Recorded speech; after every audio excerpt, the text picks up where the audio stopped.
और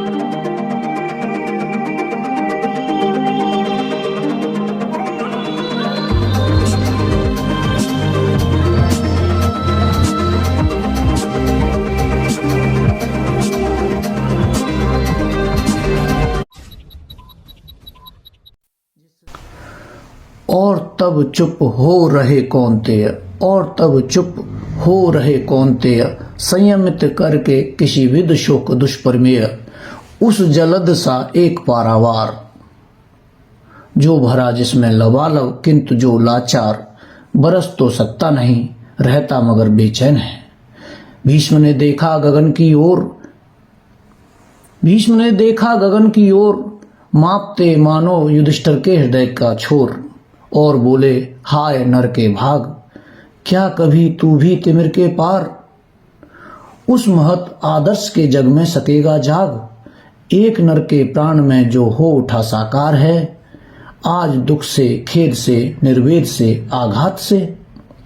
और युधिष्ठिर से कहा तूफान देखा है कभी, किस तरह आता प्रलय का नाद वह करता हुआ, काल सावन में द्रुमों को तोड़ता झकझोरता, और मूलोच्छेद कर भू पर सुलाता क्रोध से।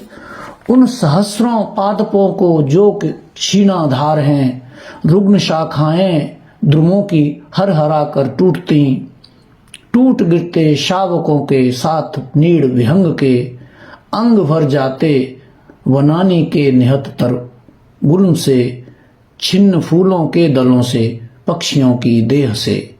पर शिराएं जिस महीरुह में, पर शिराएं जिस महीरुह, पर शिराएं जिस महीरुह की अतल में हैं गढ़ी, वह नहीं भयभीत होता क्रूर झंझावात से।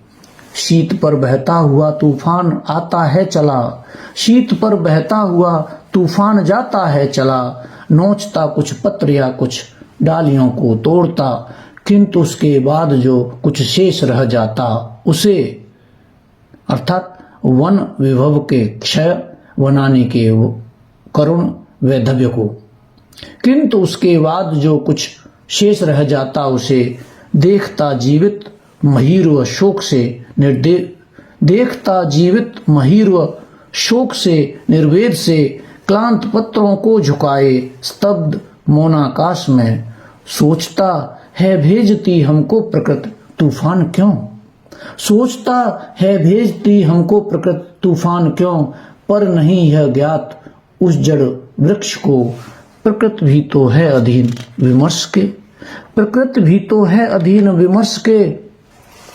यह प्रभंजन शस्त्र है उसका नहीं, किंतु है आवेगमय विस्फोट उसके प्राण का, जो जमा होता प्रचंड निधाग से फूटना जिसका सहज अनिवार्य है। यों ही नरों में भी विकारों की शिखाएं आग सी, एक से मिल एक जलती हैं प्रचंडा वेग से। तप्त होता शुद्र अंतर्व्योम पहले व्यक्ति का, और तब उठता धधक समुदाय का आकाश भी। क्षोभ से दाहक घृणा से गरल ईर्ष्या द्वेष से, भट्टियां इस भांति जब तैयार होती हैं, तभी युद्ध का ज्वालामुखी है फूटता राजनीतिक उलझनों के ब्याज से। युद्ध का ज्वालामुखी है फूटता राजनीतिक उलझनों के ब्याज से। यह कि देश प्रेम का अवलंब ले, किंतु सबके मूल में रहता हलाहल है वही, फैलता है जो घृणा से स्वार्थमय विद्वेष से। युद्ध को पहचानते सब लोग हैं, युद्ध को पहचानते सब लोग हैं, जानते हैं युद्ध का परिणाम अंतिम ध्वंस है। सत्य ही तो कोट का वध पांच के सुख के लिए, सत्य ही तो कोट का वध पांच के सुख के लिए।